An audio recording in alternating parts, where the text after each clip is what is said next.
What's going on, guys? Zerse here. A subscriber of mine asked me to do a video response to a user by the name of Gnome Lord Zero, and he is talking about the history of sexism and feminism, and even he himself understands the irony of a white man explaining feminism to people.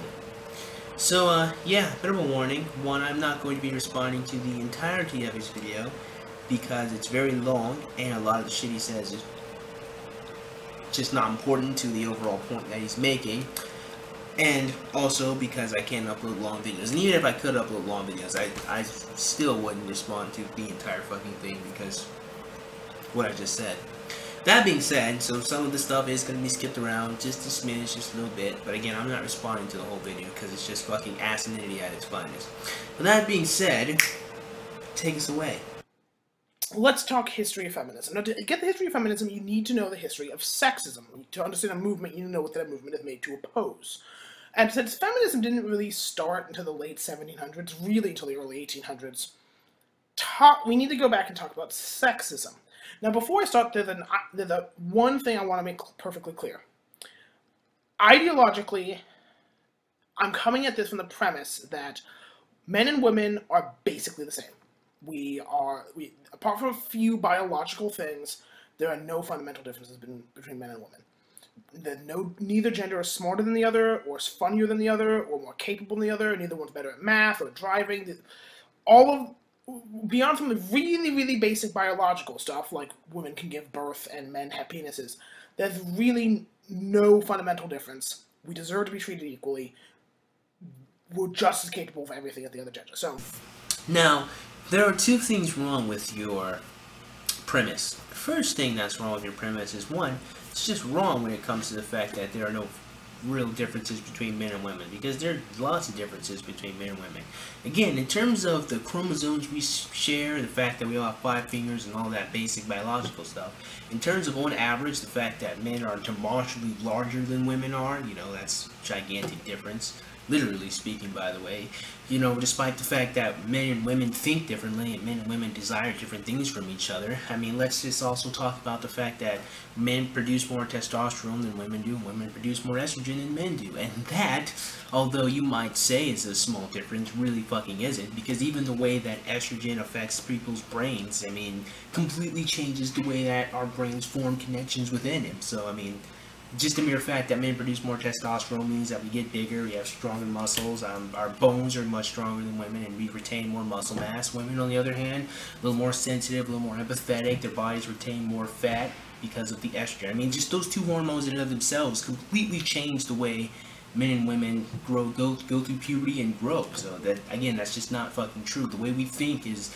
also affected by, the testosterone and the estrogen in our bodies. So that's just fucking wrong. There are lots of differences between men and women. Again, in terms of basic, form, there's no real difference other than our genitalia. In terms of, I mean, again, bone strength and all of that shit I just said. Second thing that is a gigantic problem with what you said is, if you really do think that men and women are the same, there are no differences between the two of them in terms of biology or basic biology, then you have some serious explaining to do as to how in the fuck women could be subjugated by men when there's no difference other than their biological makeup. Unless, of course, it is that biological makeup that makes the fucking difference. Just saying. sexism.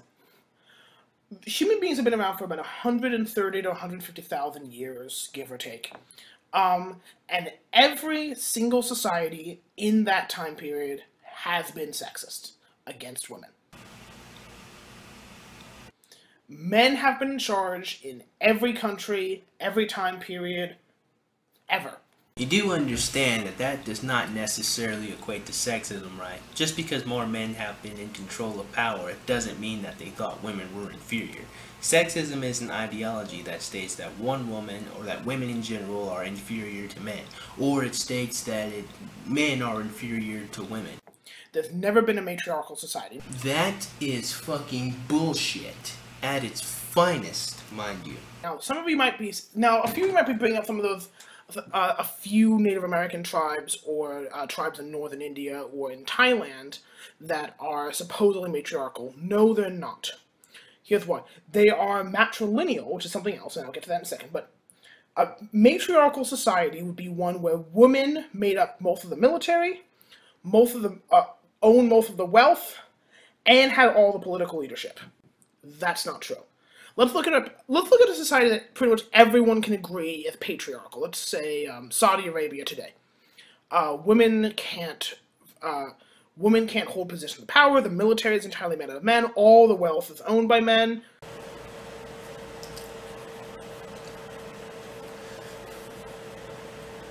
Oh, you can keep talking. I'm just taking some notes. Women can't, if a woman goes driving without a man, she might get whipped. I'm going to assume that most of us can agree that that is sexist, that is male-dominated. For the most part, yes. We can agree that there are lots of laws in the Taliban that are pretty fucking sexist towards women. However, which I think is very interesting and very ironic here, I think people's criticism of the Taliban really shows just how much our American society loves women. Think about it for a second. People don't ever talk about the treatment of children in the Taliban. People don't ever talk about the treatment of men in the Taliban. People primarily and only talk about the treatment of women in the Taliban. There are several different articles that I found all talking about how women get treated, but none that talk about how children or how men get treated in these Taliban-like systems. Taliban is an oppressive system that just hurts fucking people. If men decide that they don't want to work in a Taliban-established government, they will get dragged out of their house and killed. So, I mean, it just sucks for people. Granted, there are lots of rules and laws that, subjugate women, and I'm not disagreeing with you on that one. But what I'm saying is, by extension, you can't just focus on the fact that women have it bad there. People have it bad there. You keep talking, I'm still taking a couple of notes. A matriarchy would be a female version of that. According to my notes and everything that you just said, if that is the case, the opposite of that matriarchy being a patriarchy, then one, we don't fucking live in a patriarchy, like I have said several times before, and two, we've never fucking lived in a patriarchy, because there have been several different women in several different points in history where not only women have owned land, but women have had wealth, and women have been queens, and they've controlled the government, and all that other type of bullshit. So it's just bullshit. Most of the wealth was owned by women, the military was primarily made up by women, and the political positions were women. Now, some people, there's certain tribes where the official leaders are women, and people will say, well, that's matriarchal. I'm like, no, it's not, because what's officially in power and what the reality is the same thing. Well, one, a military is supposed to serve the interest of the people, not specifically the government, although it does, but military is supposed to protect the people there, so it really doesn't make any fucking difference. No military would only serve women's interests. That's stupid, because women's interests in the ancient world were fucking men's interests. They were people's interests, and that interest was fucking surviving. That's the first thing. Second thing, again, you're right that there's never been an army primarily filled with women, and there probably never will be an army primarily filled with women. The closest thing you get to that are the Amazonian tribes. But now here's the funny thing about women in combat. You see, women are not the best candidates for hand-to-hand combat, because on average their bone density is not that fucking strong. They don't have a lot of testosterone. They are very small creatures on average. Granted, there are lots of tall women that I see every day around here on my campus, but they're special, and most women are very fucking small creatures. You wouldn't be able to sustain an army of women due to other biological factors like their periods, unless you put them on contraceptives, and even then, let's not forget the fact that they're not as strong as men. You would never be able to have an army completely filled with women. Even now in our US military, most women don't get on the fucking front line, or most women are infantry. Even then, a lot of women will end up becoming impotent because they fucking put so much strain on their fucking body and they can't even have children anymore. So there's no way in fucking hell, in the ancient world, in the right fucking frame of mind, would create an army filled with women. Even then, let's talk about the Amazonian women for a second. Did you know that Amazonian women had to cut their left breasts so they could draw arrows? If you have to fucking mutilate your body in order to become proficient in combat, you are not meant for fucking combat, okay? So, yeah, women have a different job they have to do in society, and being in the military certainly would not be one of them. In Tokugawa Japan, the emperor was officially in charge, but the shogun called the shots because the army belonged to the shogun. There's never one of these societies where the military is primarily women and serve women's interests. So there's never been a matriarchal society in history. In fact, every society has been patriarchal. And for most of human history, the question is not which societies are sexist and which ones aren't sexist. It's which societies are less sexist. So, for example, if you go to about the time period of the ancient Greeks, and by specific, Greece is a 1500-year-long history, so let's go with the era that we're most familiar with, Plato, Aristotle, that 250-year period of sort of the golden age of Greek philosophy, city-state period. If you compare, the Greeks were probably the most sexist people in that region, in that time period, compared to everybody else. Now, the interesting thing about what you said, actually the interesting thing about half your video, is that you are half right. And that you are right, that there were some Greek city-states that were sexist. I know the cities of Athens was very sexist in the way they treated women. However, Greek city-states like Sparta, on the other hand, actually had a lot of wealthy women. And a lot of women in Sparta were able to own land, you know, again, lots of women were wealthy, and they were able to go outside whenever they felt like it.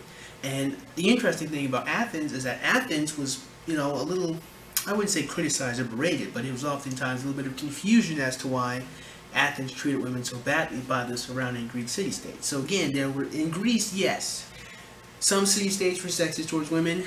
Others, women were pretty fucking powerful. I mean, it was kind of a mixed bag there. So you're only half right. No. Most of human history, the odds are your life is going to be nasty, brutish, and short. Even ignoring wealth inequality, there's disease, there's war, there's famine, there's natural disasters, there's more war, there's more disease, there's oppressive local aristocrats who are terrible, there's religious conflict. It's really shit. Life was pretty shit for most people for most of history. Even today, life is pretty shit for most people, if you go by percentage. So, and remember, power is a zero-sum game. There was a very, very small amount of people who had power and lots of people who wanted it. And so allowing women to get power was not advantageous for men. After all, if I'm struggling as much as I possibly can to compete with all the other men out there, why would I want to allow women in? Because that just adds more people to compete with. I mean, now that is complete and utter bullshit. The interesting thing that I noticed about feminists, and something that I said to my buddy Chaos Sixthly, is that something that a lot of feminists just don't seem to grasp is all of the power and responsibility men had were used for the benefit and protection of women and their children. Think about Sparta just for 1 second. Who was going off and fighting in all of those wars? Fuck that. Who was getting taken from their families and then trained since the time they were 7 years old, which included them getting beaten and thrown out into the fucking wilderness continuously until they were trained to not feel pain and go out and fight continuously. Fucking society has always pandered towards women and shit. Let's talk about how Spartan boys were treated, jackass. Fucking hell. So, okay. Now that we understand why men took power, why men kept power when they took it, why did they take power in the first place? Well, remember, when human beings first came about, the constant struggle for humanity was not, are we going to build cities, are we fighting with each other, what trade routes we're going to, it was, are we going to die? Humanity, at 4 times confirmed history, almost ceased to exist due to some sort of environmental problem or bad luck or disease or something. No, our population for a very, very long time was always on the verge of extinction. Life was really scary. Human beings don't have a lot of natural advantages going for us. And there's disease, there's really, really big animals that are extinct now, but were really scary. There's small animals that are still alive that are scary, like wolves. There's poisonous creatures, there's bad weather, there's a food shortage, there's food poisonings, there's killing each other, there's just bad luck. You know, we don't have very much going for us. The whole giant brain thumb walking thing didn't really pay off until much later. So, simply to keep a sustainable population, to not die out, women basically had to be constantly pregnant. All the time. from like the age 13 onwards, because you needed, with people dying at such a ridiculous rate, you need to constantly replace the population. I'm not saying this is morally just, because remember, this is women were basically put into sex slavery. Not formalized, but basically that was it. But just explaining why it happened, we really, really needed to just keep the population going. And remember, childbirth sucks today. Well, actually, that kind of shows a slight ignorance in history there. And I say that because of this. One, there's no way you could constantly have women be pregnant and then say that childbirth sucks, because a lot of women would just end up fucking dying. And the very last thing you'd want to do is have your women dying. After all, they're your baby factories, so that'd be stupid. Also, you would have to have someone taking care of all these fucking women who are pregnant, and you'd also have to have men protecting your fucking village, and because, you know, men or human beings at that point in history are a finite resource, that would be stupid. You see, what a lot of ancient cultures did back in the day was they conquered lands. They would fight, they would kill most of the men, not all of them, sometimes they would enslave them, and add them and the women to their population, then go fight another one, rinse and repeat, and that's really how you got the foundation of most civilizations, is that it was constantly conquering and adding to your population. It wasn't just about producing people, because again, it'd be really foolish to continuously produce a bunch of human beings you can't raise. It was about expanding your empire, or expanding the amount of control you had everywhere. So you're just wrong there. I won't lie, this video has been heavily edited, and I cannot really go into the depths of which I want to, at least not on my current channel, because of bullshit of reasons. If I were to continue this video response, or upload this entire video response, it'd be on my extended channel. Not a lot of people watch this shit on my extended channel, so yeah, that's why there's not always a motivation to post on there. But if enough people do subscribe to the extended channel, I will consider doing more of this video series. However, this shit is fucking painfully dull and wrong, and it kinda sucks, but I understand it needs to be done, but it'll be tough. So anyway, with that being said, man, again, if you want this to be continued, by all means, go subscribe to the extended channel, and if people request that I finish this shit off, I will. With that being said, man, I certainly hope you guys enjoyed today's video, and if you did, man, go ahead and click the like button. Go ahead and click that subscribe button. Comment box below, and as always, have a great day. I will see you cool cats soon. Adios.